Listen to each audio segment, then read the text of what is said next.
আসসালামু আলাইকুম। হ্যালো বন্ধুরা, বেসিক ফুল টেকনিক আইটি ও টিপস চ্যানেলে আপনাদেরকে স্বাগত।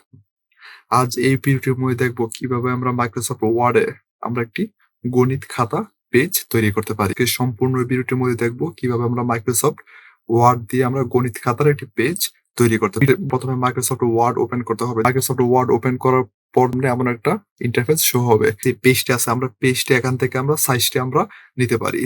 দেখেন সাইজটা আমরা কিভাবে নিব। সাইজটা আমাদের নেওয়ার জন্য উপরে রিবন বারে গিয়ে দেখেন লেখা আছে লেআউট মেনু।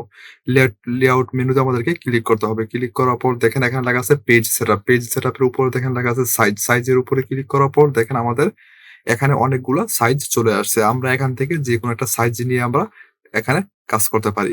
আমরা এখান থেকে চাইলে আমরা বিভিন্ন ধরনের আমরা পেজ নিয়ে আমরা খাতার পেজ একটি তৈরি করতে পারি। দেখেন নিচে যখন আমি যাব, নিচে যাওয়ার পর গুলা সাইজ দেওয়া আছে। 4 সাইজ দেওয়া আছে, আমাদের A3 সাইজ দেওয়া আছে, A5 সাইজ দেওয়া আছে। আমরা চাইলে এখান থেকে যেকোনো একটা সাইজ নিতে পারি। যখন আমরা নিচে থেকে আমরা সাইজ নিব, তখন আমাদের দেখেন নিচে রাখা আছে মোর পেপার সাইজ। মোর পেপার সাইজের উপরে ক্লিক করার পর দেখেন আমাদের এখানে একটা পেজ সেটআপ এখানে চলে আসছে উইথ হাইট। আমরা চাইলে এখান থেকে আমরা দিয়ে আমরা একটি পেজে আমরা সেটআপ করে নিতে পারি। আমাদের যতটুকু প্রয়োজন ততটুকু আমরা দিয়ে আমরা একটা পেজ সেটআপ করতে পারি।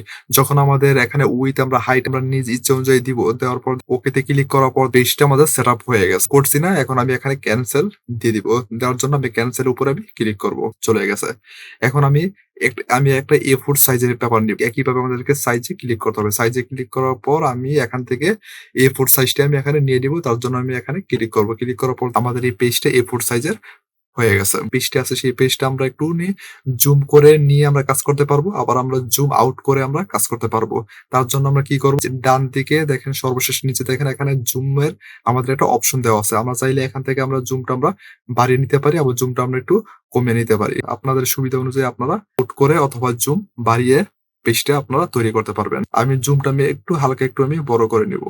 দেখেন আমি এতটুকু রাখবো। এতটুকু রাখার পর বারে গিয়ে দেখেন লেখা আছে ইনসার্ট। আমাদেরকে ইনসার্টে ক্লিক করতে হবে। ইনসার্টে ক্লিক করার পর দেখেন এখানে লেখা আছে শেপ। শেপের উপর আমি ক্লিক করব। ক্লিক করার পর দেখেন আমাদের যে পেজটা আছে ঠিক আমাদের একইভাবে আমাদের এই পেজটা থাকবে। থাকার পর দেখেন আমি এখান থেকে লাইন শেপ ব্যবহার করব। দেখেন আমাদের 2 নম্বর অপশনে লাইন শেপ দেওয়া আছে।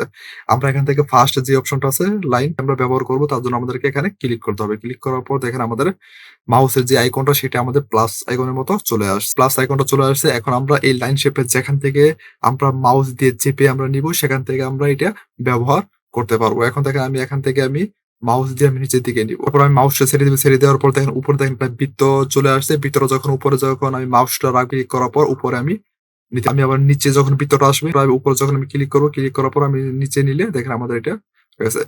দেখেন আমাদের যে বাম দিকে যতটুকু আমরা খালি রাখতে পারবো, খালি রাখবো, এটা হচ্ছে আপনাদের ইচ্ছা। আপনারা বাম সাইডে যতটুকু রাখার আপনারা এতটুকু আপনারা রাখতে পারবেন। এতটুকু আমি রাখবো। এতটুকু রাখার জন্য মাউসটা যখন খালি জায়গাটা ক্লিক করবো, ক্লিক করার পর দেখেন আমাদের এটা সেট হয়ে গেছে।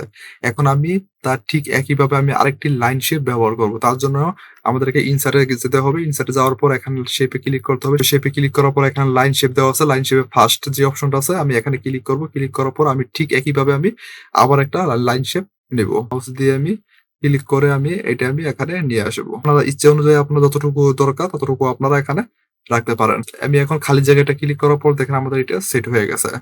আমাদের এখন ঠিক একইভাবে আবার আমরা ইনসার্টে যাব। ইনসার্টে যাওয়ার পরে ক্লিক করব। ক্লিক করার পর এখানে শেপে উপরে ক্লিক করব। ক্লিক করার পর এখানে লাইন শেপটা আমি ব্যবহার করব। বেশি রাখতে পারেন অথবা কম রাখতে পারেন। এটা হচ্ছে আপনাদের ইচ্ছা। আপনারা যতটুকু প্রয়োজন ততটুকু আপনারা এখানে রাখতে পারবেন। দেখেন এখন খালি জায়গাটা ক্লিক করার পর দেখেন আমাদের এটা সেট হয়ে গেছে। এখন ইনসার্টে যাব। ইনসার্টে যাওয়ার পর এখানে শেপে উপরে ক্লিক করব। ক্লিক করার পর এখানে লাইন শেপটা আমি ব্যবহার করব। ইচ্ছে অনুযায়ী আপনারা রাখতে পারবেন। গণিত খাতার যে পেজের মধ্যে আমাদের এখানে ডেট থাকে, আবার পেজের নাম্বার দেওয়া থাকে। এখন সেইটা আমরা কিভাবে ব্যবহার করব? এখন ব্যবহার করার জন্য দেখেন আমাদের ঠিক একইভাবে আমরা একটা টেক্সট বক্স ব্যবহার করব।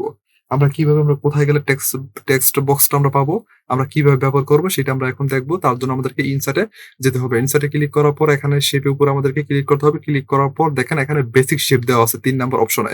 দেখেন আমাদের এখানে বেসিক শেপ দেওয়া আছে। তার ফার্স্ট যে অপশনটা আছে আমি যখন এখানে মাউসটা রাখবো, মাউসটা রাখার পর দেখেন আমাদের এখানে লেখা আসছে টেক্সট বক্স। আমাদের এই টেক্সট বক্সটা আমি এখন ব্যবহার করব। ব্যবহার করে আমি ডেটটা ব্যবহার করব। আমি এখন পেজ নাম্বারটা আমি ব্যবহার করব। তার জন্য আমি এখানে ক্লিক করব। ক্লিক করার পর দেখেন আমাদের যখন মাউসটা যখন প্লাস আইকনের মতো চলে আসবে, আসার পর আমি উপরে একটা বক্স তৈরি করব। দেখেন আমি বক্সটা তৈরি করলাম। বক্সটা তৈরি করার পর দেখেন আমি এখানে পেজ নাম্বারটা আমি দিয়ে দিব। দেখেন পেজ নাম্বারটা আমি দিয়ে দিছি। তার আমি এখানে ডেট দিব। দেখেন আমি এখানে ডেট দিয়ে দিয়েছি, তারপর আমি এখানে ফুল স্টপ ব্যবহার করলাম। আমাদের সাইজটা ছোট হয়ে গেছে, আমি সাইজটা একটু বড় করব। বড় করার জন্য আমাদেরকে মাউস দিয়ে সিলেক্ট করতে হবে। সিলেক্ট করার পর আমাদেরকে হোমে ক্লিক করতে হবে। হোমে ক্লিক করার পর এখানে দেখেন লেখা আছে ফন্ট সাইজটা আমরা ক্লিক করব এখান থেকে। আমাদের যতটুকু প্রয়োজন ততটুকু আপনারা দিতে পারেন। এতটুকু রাখবো। এতটুকু রাখার পর আমি লেখাটা বোল্ড করব। তার জন্য এখানে লেখা আছে বিপি এর উপরে ক্লিক করার পর লেখাটা আমাদের বোল্ড হয়ে গেছে।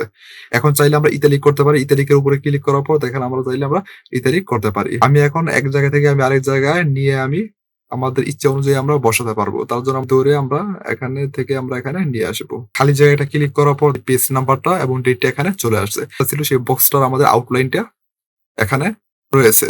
আউটলাইনটা আমরা রাখতে পারি, আবার আমরা আউটলাইনটা আমরা উঠে দিতে পারি। এখন আউটলাইনটা আমরা উঠাবো কিভাবে? উঠানোর জন্য এখানে আমাদেরকে টেক্সট বক্সের উপর আমাদেরকে ক্লিক করতে হবে। টেক্সট বক্সের উপরে ক্লিক করার পর লেখা আছে শেপ ফরম্যাট। শেপ ফরম্যাটের উপরে ক্লিক করতে হবে। শেপ ফরম্যাটের উপরে ক্লিক করার পর এখানে দেখেন লেখা আছে শেপ ফিল। শেপ ফিলের নিচে দেখেন লেখা আছে শেপ আউটলাইন।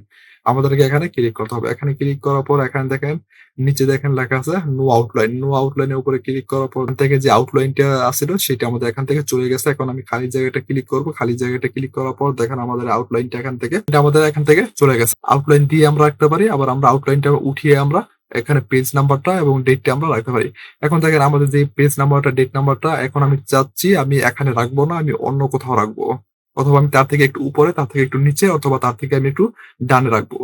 এখন আমরা রাখার জন্য আমাদেরকে ঠিক একইভাবে আমাদেরকে যে পেজ নাম্বারটা আছে, যে ডেট নাম্বারটা আছে, এখানে উপরে গিয়ে আমাদেরকে একটা মাউস দিয়ে ক্লিক করতে হবে। দেখেন মাউস দিয়ে ক্লিক করার পর ডবল ক্লিক করে আমরা দেখেন এক জায়গা থেকে আমরা আরেক জায়গায় দেখেন আমি একটু ডানে নিচ্ছি। দেখেন আমরা এইভাবে আমরা নিতে পারি। তারপর মাউস দিয়ে আমি খালি জায়গাটা ক্লিক করার পর সেট হয়ে গেছে। এইভাবে আমরা একটি গণিত খাতার পেজ তৈরি করতে পারি।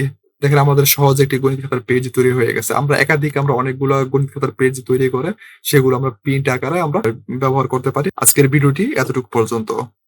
সেটি সাবস্ক্রাইব করে পাশে থাকা বেল আইকনটি বাজিয়ে দিবেন পরবর্তী নেক্সট ভিডিওটি পাওয়ার জন্য। আবার দেখা হবে পরবর্তী নেক্সট ভিডিওতে। ভালো থাকবেন, সুস্থ থাকবেন, সবাইকে ধন্যবাদ।